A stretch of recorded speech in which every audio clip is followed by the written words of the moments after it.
Breaking news आई Israel और Hezbollah के बीच जारी तनाव से जुड़ी। हिजबुल्लाह ने लेबनान बॉर्डर के पास इजरायल की सेना की टुकड़ी पर जोरदार हमले का दावा किया है। हिजबुल्लाह के मुताबिक उसने यह हमला इजरायली सेना के शिमोरा बेस पर किया, जिसमें इजरायल के कई सैनिकों के बुरी तरह घायल होने की आशंका जताई गई। हिजबुल्लाह ने इस हमले की जिम्मेदारी लेते हुए यह दावा किया कि उसने इसके लिए फूल प्रूफ प्लानिंग की थी। आशंका जताई गई कि इस हमले में इजरायल के कई सैनिक इतनी बुरी तरह जख्मी हुए हैं कि उनकी जान भी जा सकती है। जावेद हमारे साथ जुड़ रहे हैं लेबनान से। जावेद, क्या पता चल रहा है हिजबुल्लाह के इस हमले पर? जी किशोर, देखिए हिजबुल्लाह और इजराइल के बीच जो जंग है वो बेहद भीषण हो गई है। हिजबुल्लाह ने बड़ा दावा किया है कि उसने इजराइल की एक सैन्य टुकड़ी को निशाना बनाया है, जिसमें हमला इतना घातक था कि इजराइल के कई सैनिक घायल हुए हैं और कई की जान भी जा सकती है। ये दावा हिजबुल्लाह की तरफ से किया गया। देखिए बीती रात इजराइल ने हिजबुल्लाह की ठिकानों पर एयर स्ट्राइक की थी और लगातार हिजबुल्लाह भी उसी तरीके से जवाब दे रहा है और ये बड़ा हमला हिजबुल्लाह की तरफ से इजराइल के सैनिकों पर किया गया है। लगातार हिजबुल्लाह और इजराइल के बीच अब जो जंग है वो बहुत तेज होती जा रही है और ये पिछले कई दिनों से देखा जा रहा है और आने वाले दिन और हिजबुल्लाह और इजराइल के बीच जो जंग है वो और बढ़ेगी। जी, और हिजबुल्लाह का दावा है कि इस हमले के लिए उसे इजरायल ने ही मजबूर किया।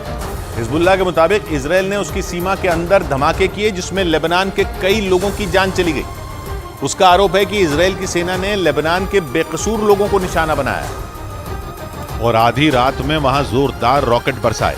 इजरायल की सेना ने इस हमले के बाकायदा कई वीडियो भी जारी किए, जिनमें लेबनान और इजरायल की सीमा के पास मौजूद कुछ फौजी ठिकानों पर धमाके होते दिखाई दिए। इजरायल की सेना के मुताबिक उसने सीमा के पास मौजूद हिजबुल्लाह के ठिकानों पर मिसाइलों से वार किए। इन धमाकों को देखकर ऐसा लगा मानो कोई ज्वालामुखी फट पड़ा।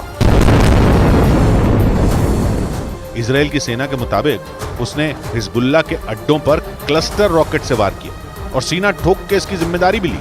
इजरायल की तरफ से जारी किए गए वीडियो में उसकी सेना की टुकड़ी रॉकेट अटैक करती नजर आई। इस दौरान कुछ सैनिकों ने उन रॉकेटों को ट्रैक भी किया, जिसके बाद इजरायल ने दावा किया कि उसकी सेना ने हिजबुल्लाह के कई ठिकानों को पूरी तरह बर्बाद करने में कामयाबी हासिल कर ली। और उसके इसी दावे ने हिजबुल्लाह के गुस्से को सातवें आसमान पर पहुंचा दिया। इस हमले के बाद हिजबुल्लाह के कमांडर इतनी बुरी तरह भड़क गए कि उन्होंने इजरायल को मिट्टी में मिलाने की धमकी दे दी और एक बार फिर यह दोहरा दिया कि अब इजरायल को हिजबुल्लाह के प्रकोप से कोई नहीं बचा पाएगा। क्योंकि हिजबुल्लाह का मानना है कि इजरायल ने उसके ठिकानों पर जो हमला किया वो उसके लिए ताबूत में आखिरी कील साबित होगा। मतलब हिजबुल्लाह ने एक बार फिर इजरायल को सीधी चुनौती दे दी। हिजबुल्लाह ने साफ साफ शब्दों में यह ऐलान कर दिया कि वो अपने ठिकानों पर हुए हमलों का बदला जरूर लेगा और उसने ये चेतावनी दी कि उसका ये हमला लेबनान में हुई तबाही से 2 गुना घातक होगा। मतलब वो इजरायल पर इतना भीषण वार करेगा कि नेतन्याहू की नींद हराम हो जाएगी। इस दौरान हिजबुल्लाह ने इजरायल को धमकाते हुए ये भी कहा कि इजरायल उसके लड़ाकों की असली ताकत से वाकिफ नहीं है।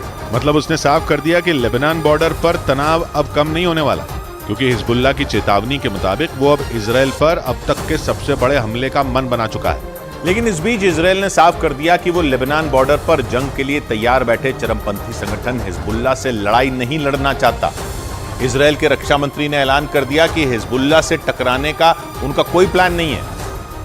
मतलब इजरायल का पूरा फोकस सिर्फ और सिर्फ हमास से जंग लड़ने पर है। इजरायल के रक्षा मंत्री योआव गैलांट ने साफ कर दिया कि इजरायल की सेना हिजबुल्लाह से जंग नहीं लड़ना चाहती, क्योंकि जब से इजरायल ने गाजा पर हमले किए तभी से लेबनान से लगने वाली उसकी सीमा के पास हिजबुल्लाह के लड़ाके भी सक्रिय हो गए, जिन्होंने पिछले कई दिनों में इजरायल की सेना के कई चेक पॉइंट और ठिकानों को निशाना बनाया। जिसके बाद यह आशंका जताई जाने लगी थी कि इजरायल पर लेबनान के रास्ते भी बड़ा हमला हो सकता है। माना जा रहा है कि जंग के इसी नए मोर्चे से बचने के लिए इजरायल के रक्षा मंत्री ने साफ कर दिया कि इजरायल हिजबुल्लाह से किसी तरह का कोई टकराव नहीं चाहता।